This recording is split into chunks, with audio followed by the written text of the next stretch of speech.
dit « Ok, le point 6 du dialogue de Coronivia discuté par le SBI va remonter en plénière pour être approuvé par la CMA », je veux que vous puissiez ne pas paniquer, ne pas dire camoulox, et que ça vous semble un poil clair si vous entendez ce genre de phrase, parce que c'est typiquement le genre de phrase que vous allez entendre au COP. Là, on va expliquer d'abord comment fonctionne la CNUC. Est-ce que déjà, quelqu'un sait ce que ça veut dire la CNUC? Non, pas Hugo, je te vois. À part Hugo. Ouais. La Convention cadre des Nations Unies pour le changement climatique. Ok, donc déjà la base, merci du coup. Donc NUC, Convention cadre des Nations Unies sur le changement climatique. Quand vous serez au COP, ça va parler anglais, donc le nom en anglais, c'est UNFCCC, United Nations Framework Convention on Climate Change. Donc, juste pour un point historique, elle a été établie en 1992 lors du sommet de la Terre à Rio, avec deux autres conventions sœurs, qui sont la Convention sur la diversité biologique, dont vous allez entendre beaucoup parler cette année parce qu'il va également avoir une grosse COP sur la biodiversité en 2020, et la Convention des Nations Unies sur la diversification des terres, qui est un peu moins connue, mais qui s'occupe également des questions de gestion des terres, restauration des écosystèmes, en lien également avec les questions climatiques. Alors, l'objectif de la CNUC, donc qui est résumé à l'article 2, je vous l'ai copié-collé là, pour que vous puissiez lire. Donc c'est surtout, la première phase qui est importante, c'est vraiment de stabiliser les concentrations de gaz à effet de serre dans l'atmosphère à un niveau qui empêche toute perturbation anthropique dangereuse du système climatique. Et donc après, on a également une référence à l'adaptation des écosystèmes, à la production alimentaire et également à la fin, donc c'est marrant, en la relisant, ça m'avait étonné, mais on a également une référence au développement économique qui puisse se poursuivre d'une manière durable. Donc on a vraiment dans cet objectif également des objectifs au final de développement. Donc voilà, donc ça c'est à garder en tête. La forme de la CNUC, contrairement à par exemple ONU Environnement ou le Programme des Nations Unies sur l'environnement, c'est un traité international. Donc ce n'est pas un programme, ce n'est pas une agence des Nations Unies, c'est un traité que les États ont signé et ratifié. Et il est entré en vigueur en 1994 et il est composé donc de 196 États plus l'Union européenne qui agit comme un bloc. Donc c'est-à-dire que quand vous serez à la COP, vous n'aurez jamais l'Allemagne qui va parler au nom de l'Allemagne ou la France qui va parler au nom de la France, ce sera toujours l'Union européenne qui va parler au nom de l'Union européenne. Et la personne, en fait, le pays qui a la présidence de l'Union européenne, c'est le pays qui va parler pendant les négociations. Donc je pense que là, en ce moment, c'est la Finlande, il me semble, qui a la présidence de l'Union européenne. Donc du coup, c'est la Finlande qui va parler pour l'Union européenne dans toutes les négociations. Et donc, on ne dit pas État dans les COP, on dit des parties. Parce que du coup, c'est des États partis à la Convention. Donc vous entendrez très rarement, donc si vous entendez parties decided to do blablabla, en fait c'est les États, tout simplement. Et donc une COP, tout simplement, ça signifie une Conference of the Parties. Logique. Et donc le but des COP, c'est de se réunir pour convenir des actions à mettre en œuvre pour tenir les engagements que vous avez vus à l'article 2, que je vous ai mis là précédemment. Et donc la première COP, elle a eu lieu à Berlin en 1995, la deuxième COP, elle a eu lieu en 1996, la troisième COP en 1997, etc., etc. Jusqu'à arriver là, à la COP 25, qui devait avoir lieu au Chili et qui a lieu à Madrid, parce que c'est plus drôle de relocaliser une COP en un mois. Non, parce qu'il y a aussi un contexte un peu compliqué. Donc voilà, la COP, on peut dire qu'elle est un peu divisée en trois parties. En gros, vous avez donc la conférence des parties, qui est le traité international de la CNUC qui ont signé. Et en fait, la conférence, elle est mise en œuvre par deux choses. Elle est mise en œuvre par un protocole, qui est le protocole de Kyoto, et un accord international, qui est l'accord de Paris. Du coup, c'est pour ça que vous allez voir également deux autres choses. Donc, vous allez entendre parler de COP et vous allez entendre parler de CMP, qui est la conférence des parties qui sert de rassemblement aux parties qui sont parties au protocole de Kyoto. C'est un peu bizarre à dire comme ça. Et vous avez également la conférence des parties qui sont parties à l'accord de Paris. Si on revient juste sur Kyoto, mais genre rapidement parce que c'est pas le but. Donc en fait, c'est le premier protocole qui a été adopté en 1997 lors de la COP3 à Kyoto au Japon, jusque-là plutôt logique. Il est entré en vigueur en 2005 parce qu'en fait, pour qu'un traité sous la CNUC entre en vigueur, il faut que 55 pays qui soit responsable de 55% au moins des émissions de gaz à effet de serre le ratifie. Le problème, c'était que quand on a adopté le protocole de Kyoto en 1997, en 2001, les États-Unis ont dit on ne le signera pas. Donc déjà, un gros émetteur en moins. Et en fait, il a fallu attendre que les Russes se décident de le signer en 2005 pour qu'il entre réellement en vigueur.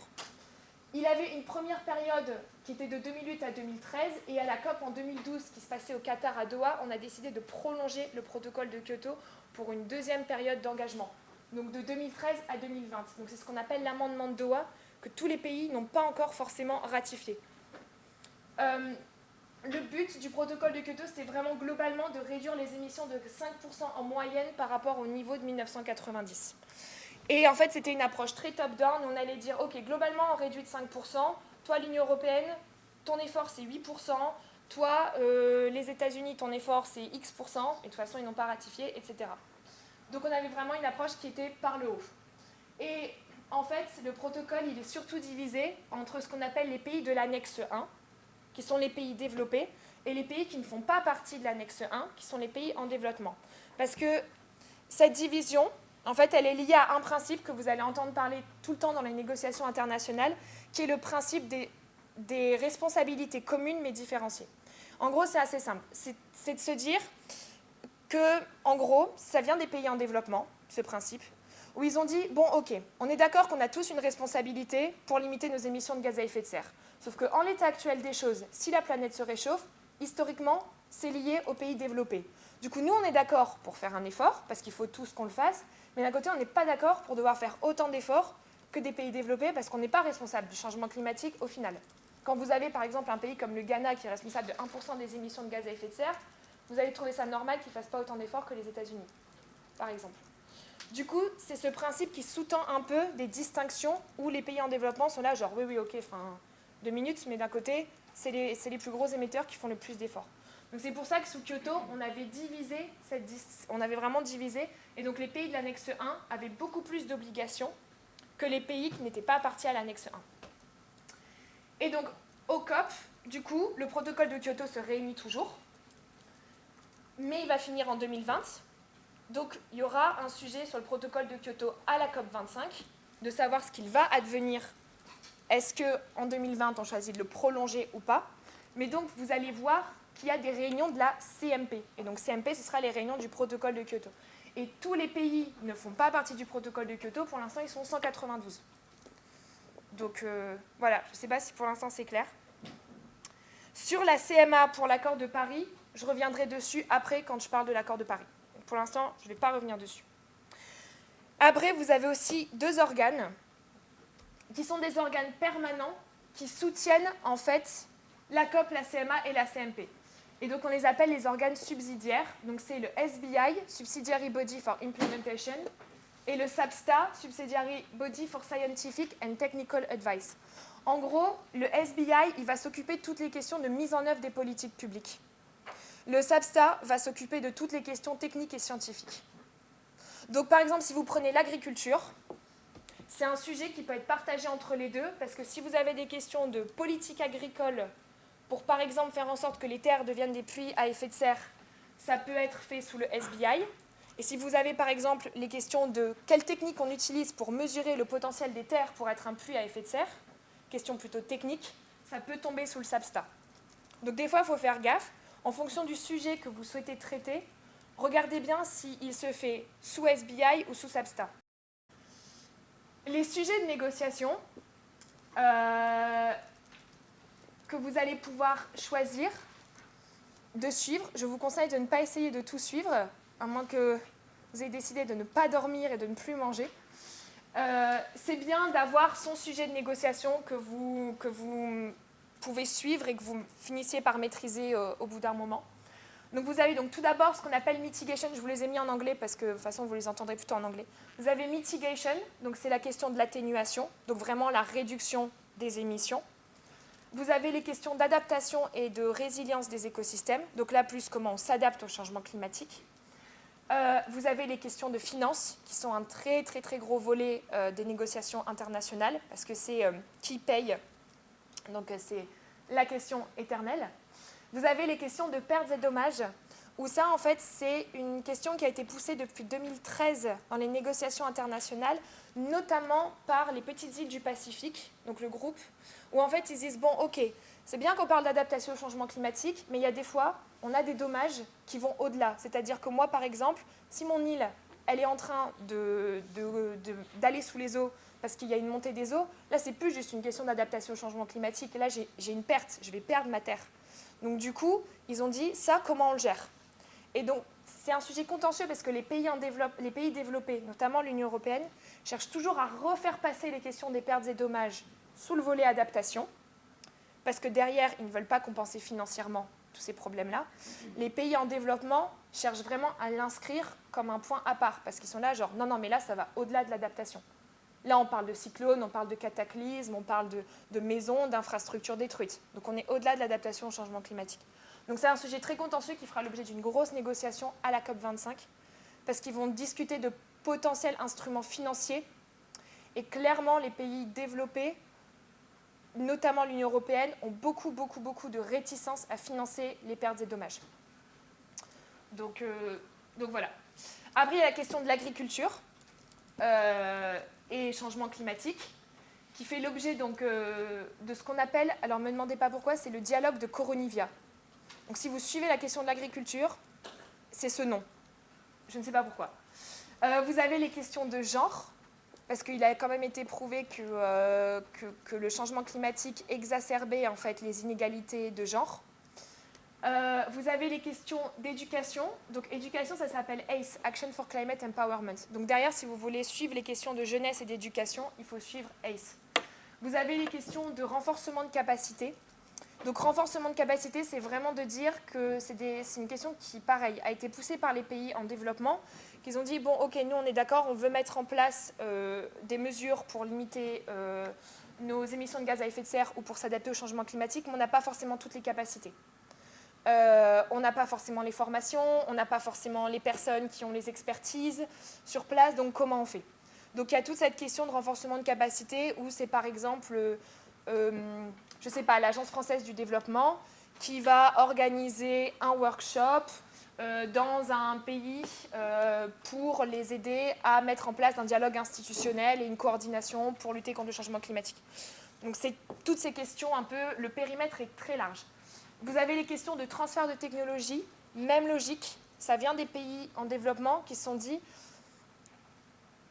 nous on fait face vraiment à pas mal de problèmes liés au changement climatique.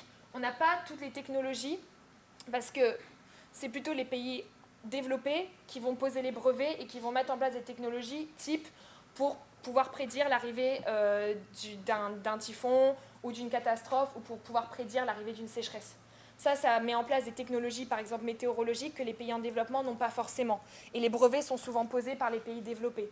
Donc là, pareil, les pays en développement ont dit comment nous, par souci de justice, on peut s'approprier ces brevets, où derrière il y a des enjeux économiques et financiers, pour pouvoir aussi mieux faire face aux impacts du changement climatique. Donc c'est tout ce qu'il y a sous technologie. Après, vous avez les questions de transparence. La transparence, c'est le reporting, tout simplement. Qui fait quoi ? Qui donne quoi ? Donc, le bilan mondial, on va revenir. Vous avez également la plateforme pour les droits des peuples indigènes. Et voilà, et pour également reconnaître qui sont également un peu comme les questions de genre, que les questions de changement climatique et d'épuisement des ressources les affectent plus particulièrement. Et les mesures de riposte, c'est une question un peu technique où en fait c'est pour parer aux impacts économiques d'une transition bas carbone. Où là, vous allez trouver beaucoup de pays très sympathiques, type les pays du Golfe, notamment Qatar, Arabie Saoudite, où ils vont vous dire, oui, mais nous, toute notre économie est basée sur la production fossile. Du coup, si on va vers une économie mondiale bas carbone, ça peut nous mettre en danger. Du coup, on veut pouvoir en discuter quelque part pendant les COP.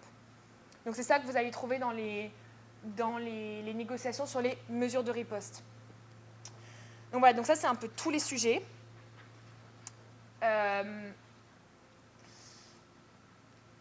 Après, sur la question, comment ça négocie pendant les COP ? Alors, en gros, si on remonte, vous avez vraiment toutes les décisions. En fait, on va peut-être plutôt commencer par le bas. En gros, par le milieu, en fait. Ce que vous allez beaucoup voir au COP, c'est des groupes de contact. Donc, c'est-à-dire des salles, comme ici, où les gens sont en rond, autour d'une table, et vous, les observateurs, vous serez autour d'eux, silencieux, et vous écoutez ce qui se dit. Et en gros, les groupes de contact, ils travaillent sur des points précis, et ils sont facilités par 2 facilitateurs, un facilitateur des pays développés, un facilitateur des pays en développement. Là, par exemple, on va se dire, ok, on parle d'agriculture, ça se fait sous le SBI, et on négocie sur un point d'agriculture, on a un co-chair, c'est la Finlande, on a l'autre co-chair, c'est l'Éthiopie. Par exemple, ça peut être vraiment un setting que vous allez avoir au COP. Et donc les groupes de contact, ils sont entre 30 et 60, à peu près, à négocier autour de la table. Tous les pays ne sont pas dans toutes les négociations. Il y a certains pays qui font des négociations, qui sont dans certains points de négociation, d'autres pas. Et en fait, ils vont présenter un projet de décision. Et une fois qu'ils sont mis d'accord sur ce projet de décision, ils sont tous d'accord donc sur un texte, après ils vont le faire monter en plénière. Et là, la plénière, c'est là où vous retrouvez la COP, la CMA et la CLP. Ils vont le faire monter en haut. Et en fait, ce qu'elles font, les plénières, c'est que vraiment, elles approuvent les décisions, tout simplement. Souvent, la majorité des points contentieux sont décidés en groupe de contact, ce qui veut dire que quand ça remonte en plénière, c'est surtout pour de la validation. Donc une plénière, ça peut être assez chiant. Parce que ça peut être point 10 de l'agenda du SBI, est-ce que tout le monde est d'accord ? This is so approved. Bam, allez, suivant. Point 12 de l'agenda et tout. Des fois, quand ils n'ont pas réussi à se mettre d'accord en groupe de contact, là en plénière, un pays va dire bah non, en fait, moi je suis pas d'accord. Et là, ça devient fun. Donc, il y a aussi en plénière, c'est là où vous avez toutes les déclarations politiques, parfois au niveau ministériel, au niveau des ministres. Donc, du coup, ça peut être intéressant d'écouter notamment les ouvertures des plénières, parce que vous avez des ministres qui parlent, etc. Et si ça se passe mal en groupe de contact, vous avez vraiment 2 pays, par exemple le Canada et la Colombie, sont vraiment pas d'accord, on propose plein d'options sur le texte, il y a un paragraphe, ça ne passe pas, sur notamment des aides que les pays développés devraient apporter sur les pays en développement pour l'agriculture. Le Canada est là en mode non, on file déjà assez d'aides, il y a des mécanismes financiers, moi c'est mort, je ne veux pas. Ça ne passe pas, on sent que la décision ne va pas être approuvée. On peut faire des réunions informelles, donc c'est-à-dire que les 2 chairs vont faire venir tous les pays qui ne sont pas d'accord. Là, ça va plus être aussi formel et ils vont pouvoir se parler comme ça, dire non, moi je ne peux pas, machin. Si vous êtes observateur, vous n'y aurez pas accès. Mais c'est pour ça que des fois, vous allez les voir quitter la salle et ils vont revenir 20 minutes après et ils auront trouvé une solution. C'est parce qu'ils ont fait une informelle. Des fois, si ça ne va vraiment pas, vous pouvez faire des informels informels. Où là, on prend vraiment les 2, où ça ne va pas, on les met ensemble et on leur dit maintenant vous nous trouvez une solution. Et souvent c'est facilité par un des 2 co-chairs. Donc voilà, ça pareil, vous allez les voir sortir de la salle et vous allez les voir, donc la réunion va être ajournée, c'est-à-dire réunion ajournée, vous pouvez prendre une pause, vous allez les voir revenir 20, 30, 40 minutes, 1 heure après. Tu peux rappeler ce que c'est qu'un co-chair ? Un co-chair, c'est les 2 personnes qui dirigent la réunion. Un d'un pays développé, un d'un pays en développement à chaque fois. Donc voilà.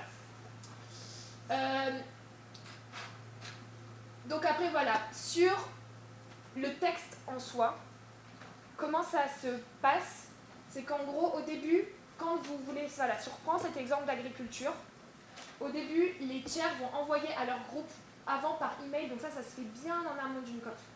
C'est ça le truc, c'est qu'en fait quand vous allez arriver à une COP, au final les choses auront déjà été pas mal décidées en amont. Ah, désolée. Et du coup, en fait, au début, les chairs vont proposer des notes informelles. En fait, ils vont rassembler toutes les options. Ils vont d'abord faire des consultations avec chaque pays. Ils vont avoir les avis de tout le monde. Ils vont tout rassembler dans un texte. Après, les pays réagissent sur ce texte en faisant des commentaires et tout. Vraiment la méthode débile, le Word commentaire. Non, on n'est pas d'accord avec ça, on n'est pas d'accord avec ça. Après, vous obtenez ce qui s'appelle des streamlined options. Donc, c'est qu'en gros, on a pas mal... élaguer le texte. Souvent, quand vous arrivez au COP ou aux intercessions, vous avez décidé des streamline options et vous commencez à avoir ce qu'on appelle un agreed basis for discussion.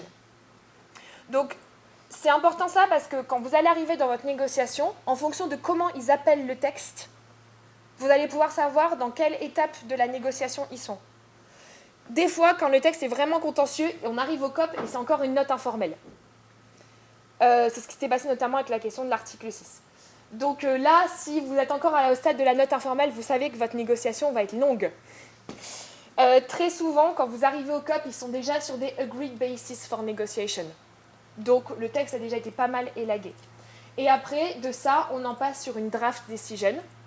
Voilà, et donc la draft decision, c'est ce sur quoi on négocie jusqu'à ce qu'elle soit validée en plénière et qu'elle devienne une décision officielle. Donc voilà, ça c'est un petit point parce qu'ils vont les appeler comme ça leur texte. Ce qui à la fin fait ça. Oui, je sais, un samedi matin à 10h, c'est... Mais donc, alors, faites juste pas gaffe à ça. Bon, là, je vais prendre le micro. Parce que c'est plus à jour. Mais, en gros, là, je voulais vous montrer un peu le process. C'est si, du coup, vous avez des informels, vous avez un contact groupe, vous êtes sous le SBI. Après, ça va être, une fois que vous avez votre décision, elle va remonter à la plénière du SBI. Et en fonction de où elle tombe, elle va être finalement validée soit par la COP, soit par la CMP, protocole de Kyoto, soit par la CMA, accord de Paris.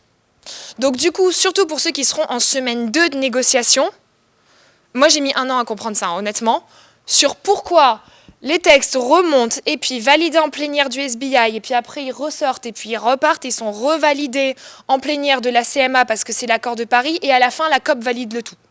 Et la COP valide toujours le tout à la fin. Elle valide ce qui sort en plénière et en CMA. Donc ça, c'est surtout pour les gens qui vont être ça en 2e semaine. Vous allez avoir plein de plénières de validation des points qui ont été décidés. Donc c'était juste pour vous expliquer ça. Voilà, j'espère que c'est clair. Ça, je vous le montre juste, mais je vous ai vraiment fait voir juste un petit point. Au final, c'est encore plus complexe que ça parce que vous allez avoir des mécanismes qui sont un peu à part. Donc là, vous avez le mécanisme financier. Si vous suivez les questions technologiques, vous avez un mécanisme technologique. Et donc voilà, mais vous voyez, on retrouve toujours en haut la COP, la CMP, la CMA, les organes subsidiaires permanents, le protocole de Kyoto et l'accord de Paris. Donc ça, c'est un peu... Et ça, en dessous, c'est un peu tout aussi sur lequel il faut être conscient. Je voulais juste vous faire voir ça pour vraiment vous faire comprendre la complexité d'une négociation climat. C'est qu'au final, parce que c'était plus fun, on a décidé de rajouter des groupes d'experts sur les pays les moins avancés, etc. Et eux aussi, ils vont référer aux organes subsidiaires qui vont référer à la fin au COP. C'est-à-dire que vous avez des groupes de pays qui négocient entre eux. Donc ça peut faciliter aussi. Donc c'est-à-dire qu'en gros, pour avoir plus de poids, les pays se mettent en coalition, parce que l'union fait la force. Et donc, du coup, vous avez différentes coalitions. La plus grosse coalition, c'est ce qu'on appelle le G77 et la Chine. Alors pourquoi et la Chine ? Parce que historiquement, le G77 a été fondé dans les années, je crois que c'était en 1974. Ils étaient d'abord 77. Maintenant, je pense qu'ils sont à peu près 130, mais je ne m'avance pas sur ce nombre. Et donc, en gros, c'était le pays qui se disait on va négocier tous ensemble sur des questions pour représenter les intérêts des pays en développement. À l'époque, dans les années 70, la Chine était dedans. Sauf que maintenant, étant donné que la Chine, c'est quand même une des plus grandes puissances mondiales, elle voudrait bien sûr rester dans le groupe des pays en développement pour continuer à avoir les différenciations qu'ont les pays en développement, sauf que ça ne fait plus vraiment sens. Donc du coup, c'est pour ça qu'on parle de G77 et Chine, parce qu'elles s'associent toujours à la représentation de leurs intérêts, dans le sens où elles se sentent plus proches des intérêts des pays en développement que des pays développés, mais par contre, clairement, c'est plus un pays en développement. On ne peut pas vraiment dire ça. Donc c'est pour ça que vous allez... Donc des fois, vous entendez parler de G77 tout simple, des fois G77 and China. Donc voilà. Dans ce groupe, il y a des sous-groupes d'intérêts. Vous allez avoir donc... reprends le micro. Les SIDS, donc les Small Island Developing States. Vous avez par exemple les Least Developed Countries, donc ce qu'on appelle les PMA, les pays les moins avancés, c'est pareil. Et donc vous voyez que par exemple il y a des pays qui sont dans 2 groupes, par exemple Tuvalu. Et donc voilà, après en haut vous avez également ALAC, donc ça c'est tous les pays de l'Amérique latine. Donc il va être un groupe qui va être assez puissant et important à la COP25 parce que même si la COP25 se fait à Madrid, elle reste présidée par le Chili. Donc ils vont quand même pousser pour vraiment avoir une grosse représentation des intérêts de ce groupe. Et donc ce qui fait que des fois le groupe 77, il est très uni, mais des fois aussi il peut se diviser. Vous avez des questions notamment sur les questions de l'ambition. Quand on votait l'accord de Paris, par exemple l'objectif des 1,5, de maintenir le réchauffement à 2 degrés, voire de contenir le réchauffement à 2 degrés, voire 1,5. Ça a été énormément poussé par les SIDS, soutenu par l'Union européenne, mais ça n'a pas du tout mis d'accord les pays de l'OPEC. Donc le G77, des fois, il se divise, des fois, il est très uni en tant que bloc. Donc aussi, c'est marrant de voir un pays s'il préfère se placer sous G77 ou dire « It's the Tuvalu Islands on behalf of the SIDS », de voir aussi où il se place un peu dans sa négociation. Donc voilà. Niveau des pays développés, bon, il y a l'Union européenne. Ce qu'il faut savoir avec l'Union européenne, c'est qu'on a un groupe au sein de l'Union européenne. L'Union européenne se coordonne tous les matins, ça s'appelle la coordination, et donc tous les matins, ils se réunissent et ils passent en revue tous les sujets de négociation et toutes les positions de l'Union européenne sur les sujets de négociation. C'est présidé par le pays qui a la présidence de l'Union européenne, sachant qu'il y a un groupe au sein de l'Union européenne qui crée une force d'inertie. Donc il y a quand même globalement une volonté d'ambition climatique au sein de l'Union européenne, mais il y a un groupe de pays qui est composé de la Hongrie, de la Bulgarie, de la Pologne, de la République tchèque et parfois de l'Estonie, qui les rejoint parfois, qui s'en détache, où ils sont plutôt contre des demandes un peu trop ambitieuses. Donc l'Union européenne elle-même en son sein est divisée. Vous avez le groupe de l'ombrelle, où là c'est un groupe un peu bizarre qui est composé des États-Unis, du Canada, de l'Australie, de la Nouvelle-Zélande, de la Norvège, très protecteur de ses intérêts économiques. Bon, vous me direz l'Union européenne aussi. Et après, sinon, il y a ce groupe qui est le groupe de l'intégrité environnementale, qui est de pays développés, qui veulent pousser pour plein d'ambitions et qui ne se reconnaissent pas dans le groupe de l'ombrelle. Vous allez avoir notamment la Suisse, Monaco, le Liechtenstein, la Corée du Sud et le Mexique. Très souvent, le groupe de l'intégrité environnementale s'associe aux LDCs ou aux SIDS pour pousser pour les questions d'ambition. Il est parfois rejoint par l'Union européenne, parfois pas. Donc voilà, donc ça c'est un peu aussi toutes les coalitions que vous avez trouvées. Donc pour répondre aussi à ta question, comme ils se réunissent tous les jours, par exemple le G77 se réunit tous les jours. L'Union européenne se réunit tous les jours. Donc aussi, ils se tiennent au courant les uns les autres de tout ce qu'ils négocient dans les différents groupes. Oui. Non, c'est fermé. Donc voilà.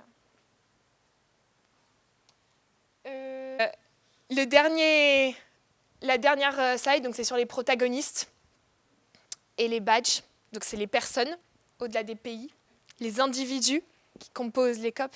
Non, pardon. Alors du coup, vous avez les badges roses, les pays, parce que vous allez avoir un badge avec une couleur, au cas où vous... Voilà. Vous avez en rouge le head d'un pays, donc c'est un chef de délégation. Pour la délégation France, c'est notre ambassadrice climat, qui s'appelle Madame Brigitte Collet, qui est aux affaires étrangères et qui dirige l'équipe interministérielle climat, mais ça on pourra peut-être plutôt vous en parler cet après-midi. Les badges bleus, c'est le secrétariat de la CNUC, qui est dirigé par cette dame, Patricia Espinoza. Vous serez jaune, observateur, les yellow badges. Il y a la presse, orange, et les autres organisations des Nations Unies qui viennent au COP en vert.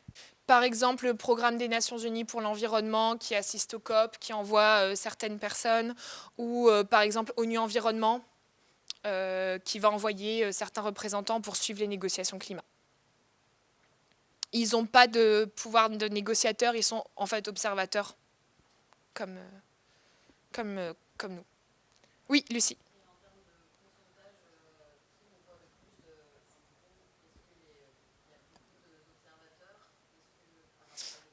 Oui, ça dépend du... Alors, une COP, c'est à peu près entre 20 000 et 30 000 personnes. Il y a des très grosses délégations. Nous, la délégation française, l'année dernière, on était 60. Une soixantaine, je crois. Les États-Unis, c'est des énormes délégations et des fois vous avez des délégations de 3 personnes. Donc il y a vraiment des disparités, ce qui pose une question de justice aussi, parce qu'au final, si vous envoyez 40 personnes, ils peuvent être dans toutes les sessions de négociation, et si vous pouvez payer que pour 3 négociateurs, ils ne pourront pas tout suivre. Mais en gros, ça dépend aussi. C'est dur à dire, je dirais que le plus que tu trouves, c'est du orange, presse, observateur et du rose. Et ça dépend aussi de la volonté des organisateurs des COP. C'est-à-dire que les Polonais, quand ils ont organisé la COP 24, ils ont réduit le nombre de badges de la société civile. Là, les Chiliens, ils ont réaugmenté le nombre de badges de la société civile. Donc ça dépend aussi de l'organisateur des COP et de quelle tonalité il veut donner à sa COP. Est-ce qu'il veut faire une COP très participative avec plein d'espace pour la société civile ou est-ce qu'il s'en fout ? Donc ça varie chaque année. Voilà. Oui.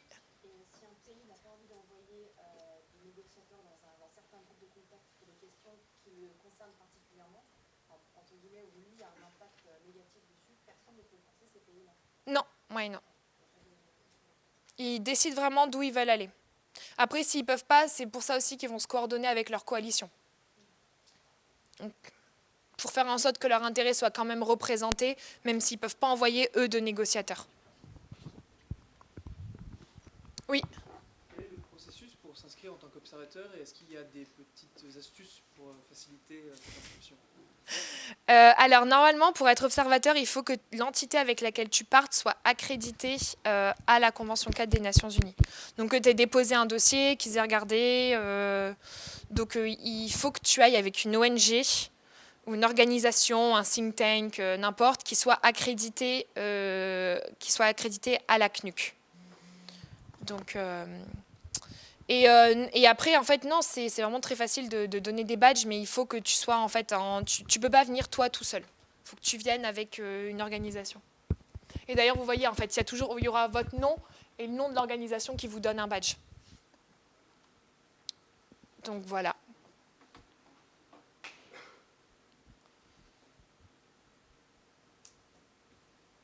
Oui. Du coup, le REFED, il est accrédité ? Oui. Et il donne des badges. Voilà. Et oui, le REFED est accrédité. Climate, on est accrédité depuis 2012 à peu près. On envoie des gens. REFED, je sais pas. Donc, ouais. Il y a des universités qui sont accréditées. L'ENS. Donc, oui, Lucie. À propos des organes subsidiaires, ces organes ils sont dirigés par les partis ou c'est par le secrétariat des Nations Unies ? Alors, par le secrétariat des Nations Unies et des gens qui sont indépendants. Donc, dans les groupes de contact, ce sera toujours, par exemple, sur le SBI.13 sur le genre. Là, il y aura ce groupe de contact. Il y aura 2 personnes, ce seront des pays. Par exemple, comme je disais, la Colombie, le Canada. Mais le SBI en tant que tel, il va être dirigé par des gens qui sont indépendants. Notamment, alors, il me semble, le SAPSTA est notamment présidé par Paul Watkinson, donc, qui est un scientifique, qui est conseiller spécial de la délégation française, donc qui vient en COP avec la délégation française, mais voilà, quand il est président du SAPSTA, il est président du SAPSTA. Donc il ne représentera pas les intérêts de la France ou de l'Union européenne, il représentera ce qui est bon pour le SAPSTA. Donc voilà. Ok.